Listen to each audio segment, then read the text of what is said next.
Singapore's May retail sales continued the upward trend. It inched up 1.4%, extending from April's 0.2% growth. However, it was a mixed bag across the segments. Growth was heavily driven by car sales. It also coincided with a higher certificate of entitlement quota supply. Other growth segments included computer and telecommunications equipment and supermarkets and hypermarkets. But petrol stations and fashion retailers were among those that took a hit. One analyst expects growth to continue, but at a reasonable rate amid global uncertainty. The growth numbers look more modest, overall anchored by some cautiousness in the consumer sentiment.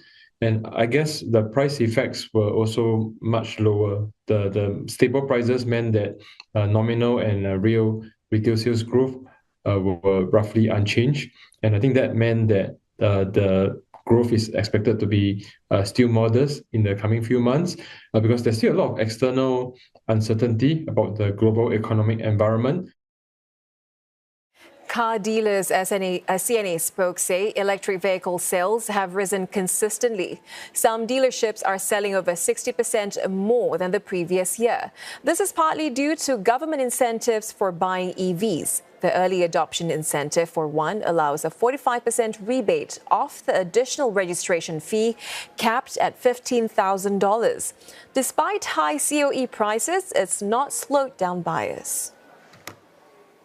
No matter how high the COE, you can see that the demand of owning a car is still very high. So from every month with the 2 COE bidding, we can see that the number of people want to bid for a COE is always higher than what the supply of the COE from the government can provide.